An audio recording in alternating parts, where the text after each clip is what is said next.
छोटी सी बस्ती है, वहां का जो सरपंच है राजा निषाद राज गुरु भगवान का मित्र है।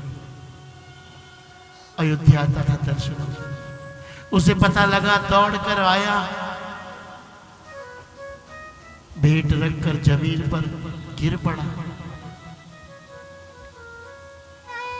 हे प्रभु, आप मेरे यहां चलिए। उसको खबर लगी है 14 वर्ष के लिए भगवान ने अयोध्या छोड़ दिया। हाथ जोड़कर प्रार्थना करता है, देवधरनी धनु धाम तुम्हारा, देवधरनी धनु धाम तुम्हारा, देवधरनी धनु धाम तुम्हारा, देवधरनी धनु धाम तुम्हारा। मैं जनु नीच सहित परिवारा, मैं जनु नीच सहित परिवारा। कृपा करिए पुरधारिय पाऊं, कृपा करई पुरधारिय पाऊं। पापिय जनु सब लोग सिहाऊं, पापिय जनु सब लोग सिहाऊं। ये मेरा नगर, मैं परिवार सहित आपका सेवक हूं। भगवान के मिलने पर सब कुछ भगवान को अर्पण कर देने की भावना जिसमें नहीं आई, इसका मतलब है भगवान से प्रेम नहीं किया, भगवान की भक्ति नहीं की। भगवान के मिलने पर जो भी भक्ति होती है, अनुभव बताता है, सब कुछ भगवान को अर्पण कर देते। भगवान के मिलने के बाद भी भगवान से लेने की बात, भक्त तो सब कुछ अर्पण कर देते हैं। क्या लागे मुझे, सब कुछ तेरा है। भगवान ने कहा, भैया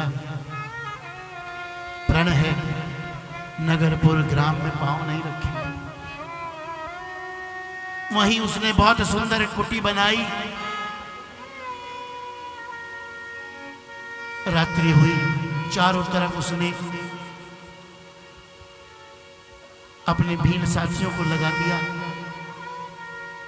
पहरा देना रात भर। भील भी सोचने लगे, यहां पहरे की क्या आवश्यकता है, हमारे डर से तो कोई जंगली जानवर यहां आता नहीं।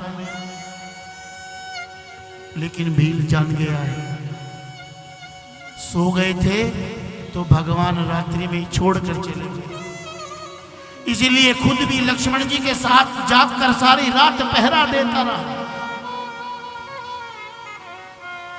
भगवान की ओर देखता है, रोता है। लक्ष्मण जी ने बहुत सुंदर उपदेश दिया, सब कुछ अपने कर्म से होता है भाई, किसी का दोष नहीं है।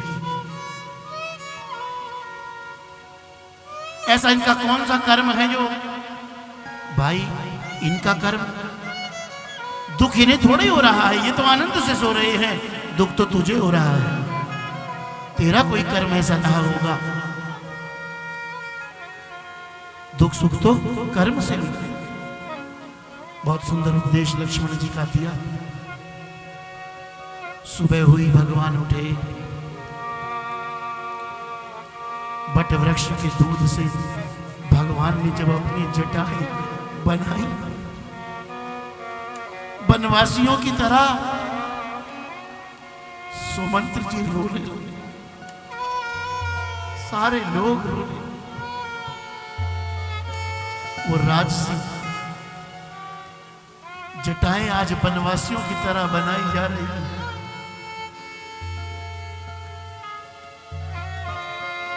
भगवान आगे चले, गंगा का तट आया।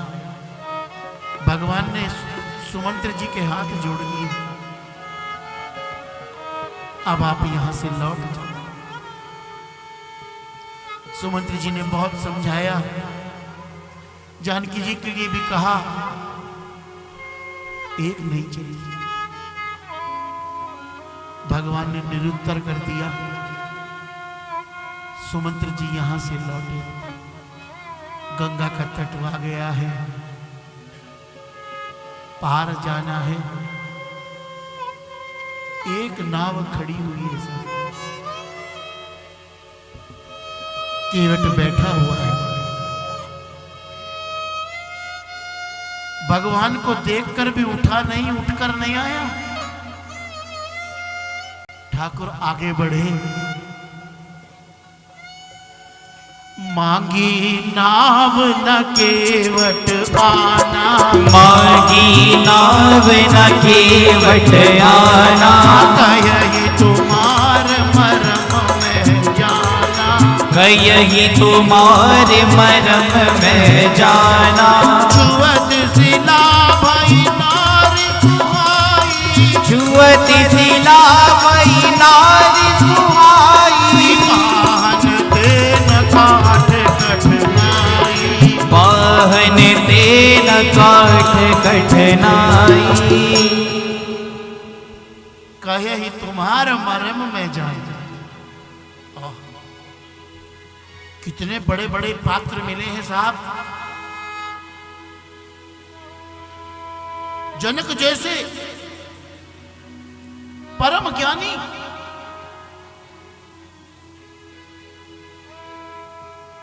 अभी तक कोई मरम को जानने वाला जो कह सके कि मैं जान गया हूं, ऐसा दावा करने वाला अभी तक कोई नहीं मिला। आज ये केवट मिला है जो मिलते ही दावा कर रहा है, कहे ही तुम्हार मरम में जाना।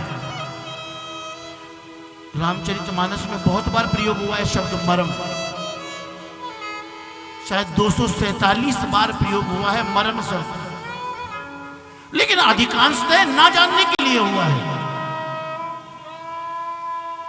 लक्ष्मण हुई है मरम न जाना, मरम न जाने कोई, मरम ना जानने के लिए प्रयोग हुआ है अधिकांश, लेकिन आज मरम का प्रयोग हुआ है साहब। कहे ही तुम्हारा मरम में जाना, मैं तुम्हारा मरम जानता हूं। क्या मरम जानता है? अरे ये बात तो सब जानते हैं, छुअत सिला भई नारी सुहाई। तुम्हारे चरणों में जो रज लगी है, इससे अहिल्या नार, वो पत्थर की शिला अहिल्या नार बन गई। पाहनते न काठ कठनाई, जब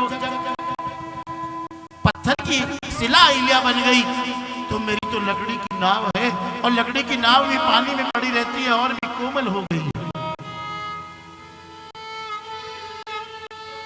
भगवान ने कहा भाई पार जाना है,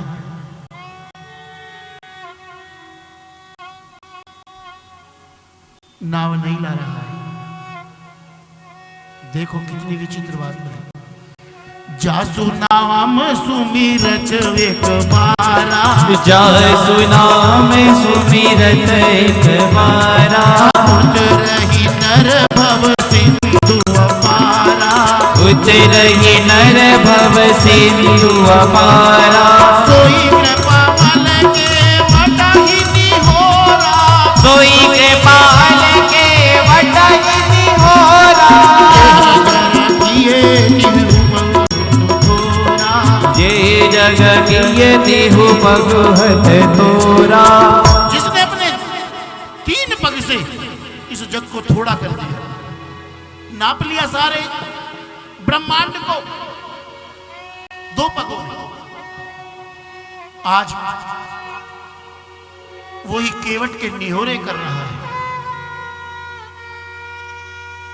गंगा जी भी सोच रही है कैसा मूर्ख है, ये जानता नहीं, इसको पता नहीं है कितने विराट हो जाते हैं।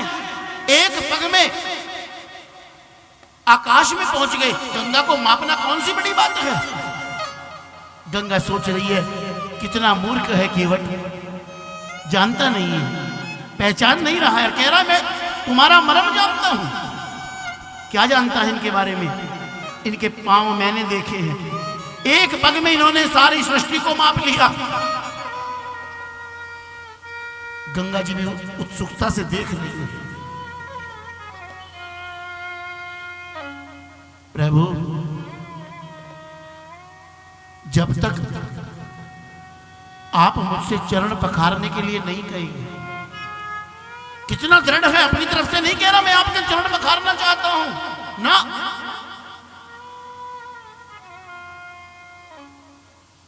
मोहि पद पद्म पखारन कहे हूं। अगर तुम्हें पार करना है तो मुझसे कहो कि मैं तुम्हारे चरण पखार लूं।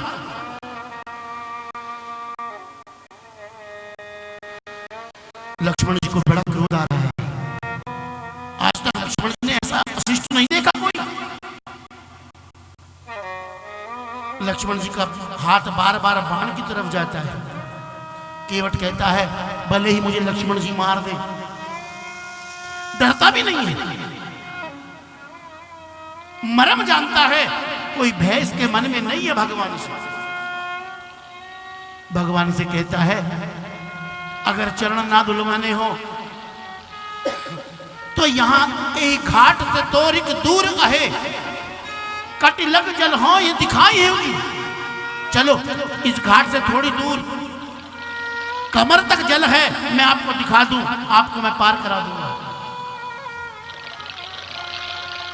मरम जानता है नदी घाट से पार की जाती है और भगवान मर्यादा तोड़ने नहीं, मर्यादा स्थापित करने भगवान आए हैं,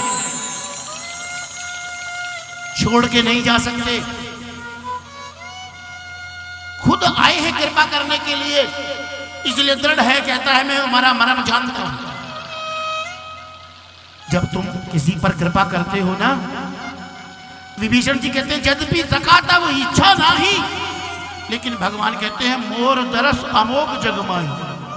विभीषण तेरी इच्छा नहीं है मैं जानता हूं, लेकिन मेरा दरस लोगों ने इतनी प्रशंसा कर दी है, मैं अपने नाम के कारण तुझे मैं राज देना पड़ेगा मुझे, नहीं तो लोग क्या कहेंगे। केवट जानता है मैं तुम्हारा मर्म जानता हूं। भगवान ने कहा अच्छा भैया जो तू चाहे वो कर ले। गंगा जी भी सोच रही है, जैसे जैसे कहता है वैसे वैसे भगवान करते जा रहे हैं, कहीं मुझे पहचानने में कोई गलती तो नहीं हो रही, ये वो विराट नहीं हो सकता। भगवान ने जैसे ही कहा केवट राम रजाय सुपावा, केवट राम रजाय सुपावा, पानी कठवता भरि लई आवा, पानी कठवता भरि लई आवा। जैसे ही भगवान ने कहा तो दौड़कर लकड़ी के कटौते में पानी भर के लाया। देखो गंगा बह रही है, गंगा जी बह रही है, लेकिन गंगा जल भर के नहीं लाया साहब। सचमुच ये मरम जानता है, ध्यान रखना, पानी भर के लाया। क्यों? बोले गंगा जी बह रही हैं, आज तक मेरे पुरखे तरे नहीं, किसी ने तिलांजलि नहीं दी, मैं पढ़ा लिखा हूं नहीं, गंगा जी के होने का क्या फायदा है। आज आए हैं मेरे द्वार पर, मैं जानता हूं, मैं मरम जानता हूं, गंगा इनके चरणों से प्रकट हुई है। अगर गंगा इनके चरणों से प्रकट हुई है, आज मैं भी एक नई गंगा प्रकट करूंगा, इसीलिए पानी भर के लाया। इन चरणों से गंगा प्रकट होती है, एक नई गंगा आज मैं प्रकट करूंगा।